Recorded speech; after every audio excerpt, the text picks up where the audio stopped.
Gerí, el nuevo presidente interino, ya tiene gabinete, pero las marchas continúan.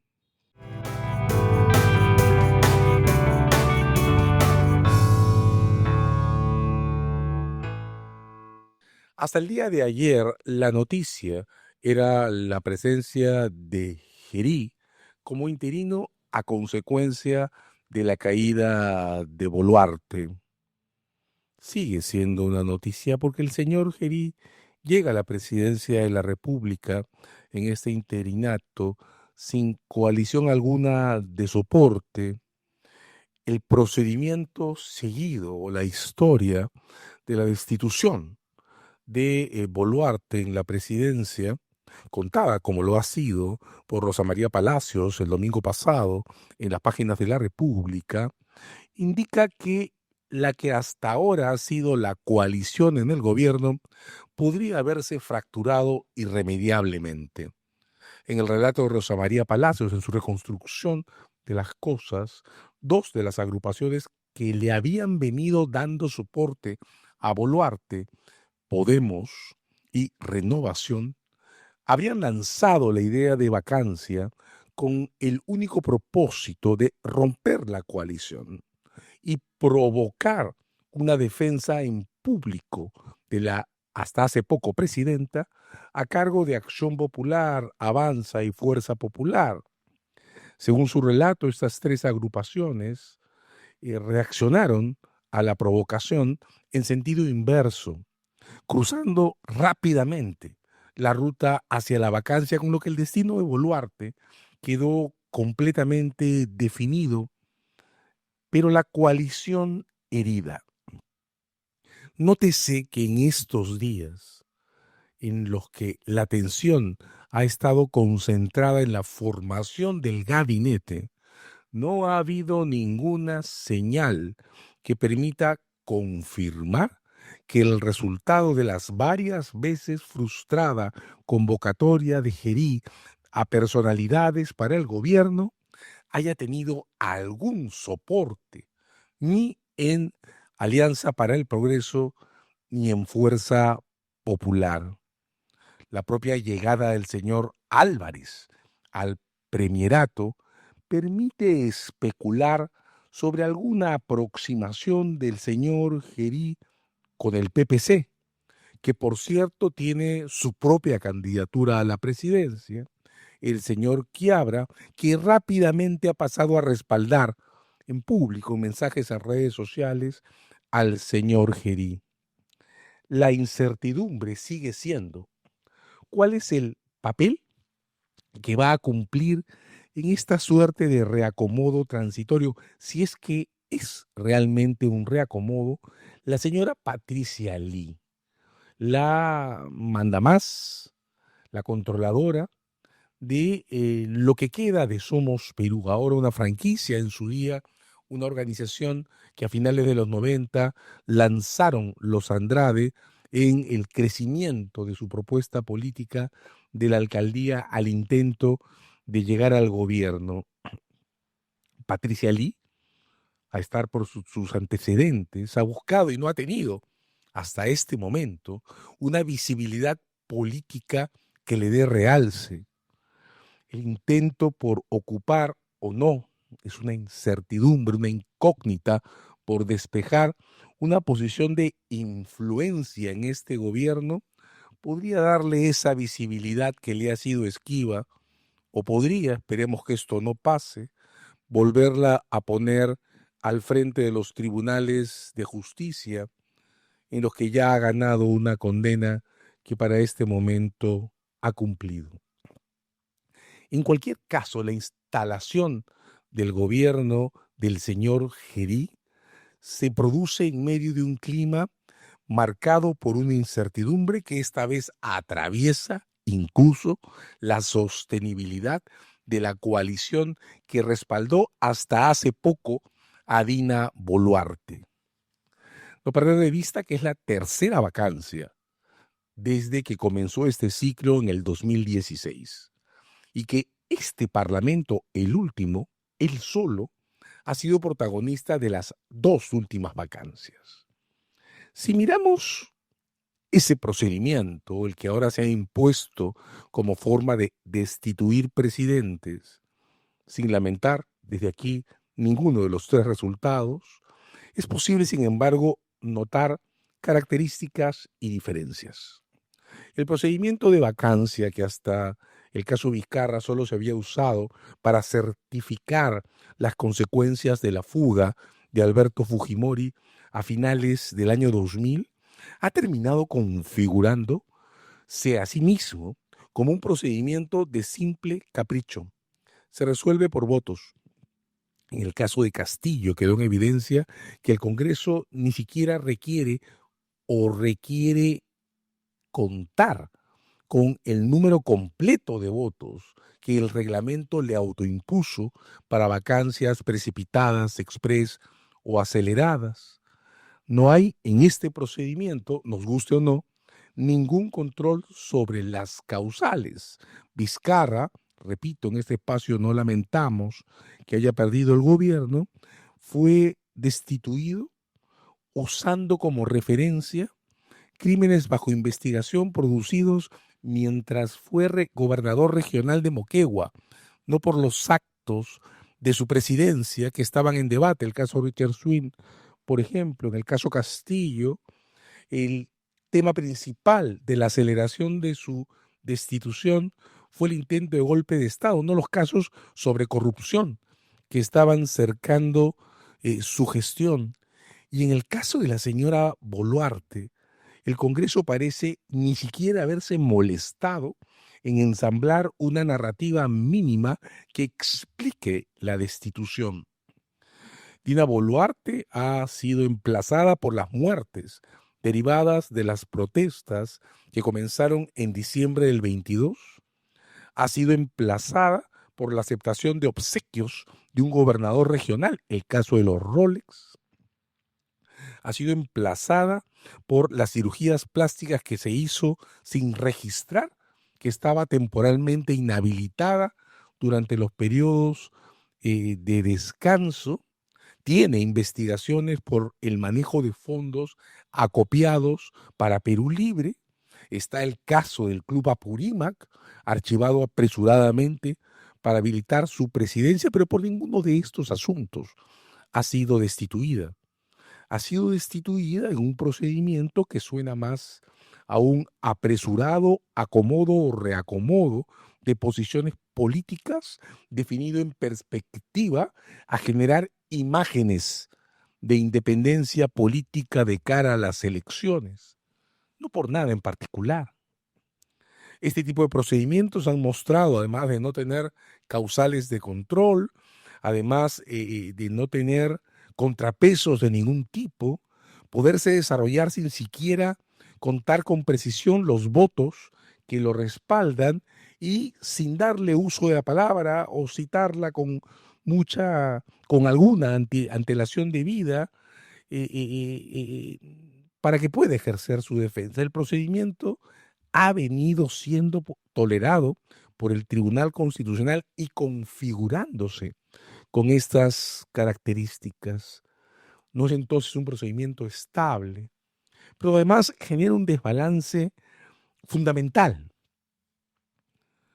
Nosotros y nosotras, los y las ciudadanos, las ciudadanas, elegimos al presidente de la República, pero el Congreso ha desarrollado una práctica que le permite vetar a quien gane las elecciones generales sin ninguna regla que merezca ser tomada en serio, con una flexibilidad que debemos registrar y que debería, honestamente, hacernos cambiar diametralmente nuestra atención al momento de votar. Hasta las últimas elecciones, afectadas sin duda por el ambiente de la pandemia, los electores peruanos han venido votando en función a candidaturas presidenciales. De varias maneras no hemos prestado atención a quienes llevaban al Congreso en cada lista los candidatos o las candidatas por quienes votábamos. De varias maneras hasta el último proceso electoral, hemos votado a ciegas. Esta última vacancia, la tercera del ciclo de la crisis, la segunda del quinquenio, debería permitirnos notar que las personas a quienes colocamos en el Congreso reciben un poder que excede tremendamente al que solo se desprende de la fiscalización de los actos del gobierno, de la aprobación de leyes y de la aprobación del presupuesto de la República. Reciben un poder efectivo de veto sobre el resultado de las elecciones presidenciales. Para el 2026 tenemos una parrilla de aproximadamente 40 candidatos presidenciales. Miremos con cuidado el esquema que resulta de este ciclo. Lo que más debería importarnos es quienes se sientan en el Congreso. No tiene entonces ningún sentido entregar nuestros votos parlamentarios a los que proponen de manera dispersa las listas de los 40 candidatos de primera ronda. Porque con 40 candidaturas nuestros votos van a llegar a ninguna parte si los asignamos a postulantes de las listas que no llegan a segunda vuelta. Nuestro voto para el 2026 en estas condiciones exige un esfuerzo de anticipación, porque vamos a colocar en el Congreso a quienes pueden revertir el resultado de las elecciones generales. Eso nos obliga a cambiar por completo el enfoque con el que miramos la política, porque este ciclo, el que comenzó en el 2016, está dejando a la presidencia subordinada al Congreso de la República, ese que al comienzo de este ciclo le gustaba llamar a la mayoría el primer poder del Estado. Ahora, estamos sin embargo aquí, con un presidente que llega sin una coalición de respaldo, un gabinete formado en muy pocas horas, un nuevo sujeto político, el señor Álvarez, que ha sido presidente del Tribunal Constitucional y que ha registrado en redes sociales comentarios más que ásperos hacia los manifestantes de diciembre del 22 en adelante y hacia el ejercicio del derecho a la protesta en general, incluso hacia quienes intervienen en esta manifestación, la que se está desarrollando aún mientras transmitimos este programa. Como repito, el señor Quiabra, candidato del Partido Popular Cristiano, del que proviene el señor Álvarez, ha expresado su respaldo. Somos Perú, la franquicia política que dirige la señora Patricia Lee, de la que directamente proviene el presidente Gerí, ha reaccionado anunciando de nuevo la candidatura del señor Albert Forsyth a la presidencia y mientras tanto la manifestación convocada de manera espontánea por la generación Z, por los jóvenes de este momento, sigue su paso. No estamos aún a una distancia suficiente de la manifestación que se está desarrollando en este momento para saber cuál será su resultado, si mostrará o no consistencia en la protesta desarrollada por quienes representan una buena parte del electorado que definirá el curso de las elecciones el 2026.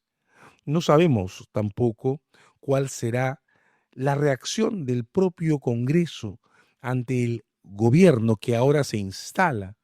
Han habido movimientos por confirmarse, por desarrollarse. Fuerza Popular, desde algunas de sus vocerías, han anunciado, por ejemplo, que renunciarían a la mesa directiva. La mesa directiva del Congreso, hoy por hoy, está presidida por Fernando Rospigliosi.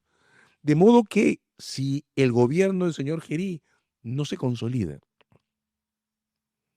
si termina también él siendo vacado desde el Congreso y no cambian las cosas, la presidencia transitoria podría pasar y sería la cuarta vacancia de este ciclo, a manos del señor Fernando Rospigliosi, que gobernaría en la transición a nombre de Fuerza Popular, acaso estropeando sus expectativas de mantener una posición de influencia o decisiva dentro del Congreso que se instalará el 2026.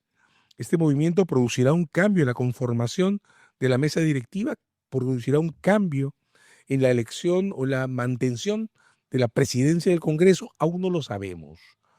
A esta noche, en este momento, con un gabinete que acaba de ser nombrado, es muy difícil fijar líneas definitivas del curso de los hechos. Los acontecimientos están en proceso. Esta es una historia que se está escribiendo ahora mismo. Mientras se desarrolla esta protesta, la Corte Suprema de Justicia, que ha sido muy conservadora en los términos que definen el derecho a protestar, ha publicado, por ejemplo, un pronunciamiento muy fuerte llamando al respeto a los manifestantes y al equilibrio en las reacciones de la fuerza de seguridad. De varias maneras, el sentido de protestar se define en estos momentos, en un marco institucional que solo está aprendiendo a mirar las manifestaciones de nueva generación. Hay que decir que los protagonistas de estas protestas, los jóvenes de la llamada generación Z o los transportistas que han estado reclamando protección durante todo este tiempo, no corresponden y no pueden ser leídos utilizando cánones de referencia establecidos respecto a las manifestaciones anteriores, incluso las organizadas antes que comenzara la pandemia, aquellas que se movilizaron contra el indulto Alberto Fujimori, contra aquel intento por desestabilizar los equipos de investigación de los casos Odebrecht en el momento en que más legitimidad ellos tenían. Un proceso en formación que no deja pasar por alto la subsistencia de casos legales de enorme envergadura que han venido siendo paralizados por el Congreso en un momento en el que además la Fiscalía de la Nación regresa a manos independientes. La señora Delia Espinosa ha recuperado el cargo luego que el judicial levantara la suspensión, ordenara levantar la suspensión que le puso la Junta. Hay problemas presupuestales que este Congreso, que podría no seguir unificado bajo las reglas de la coalición, tendrá que resolver en la inversión pública para seguridad, protección de personas y justicia. Se abre entonces un ciclo corto. Esta transición con Dina Boluarte fuera de la presidencia tomará los 9 meses que siguen hasta las elecciones. Un ciclo en el que debemos estar profundamente atentos y atentas. Porque lo que está en discusión, lo que se pone en discusión en este periodo son las reglas que definen la capacidad de injerencia de la ciudadanía sobre el destino del país. En el centro está el voto. En el centro del debate está el alcance de las reglas legales que nos protegen. Nuestro derecho a expresarnos, a manifestarnos, pero especialmente a elegir y a tener incidencia sobre la parte de nuestro destino que se define desde las autoridades del Estado.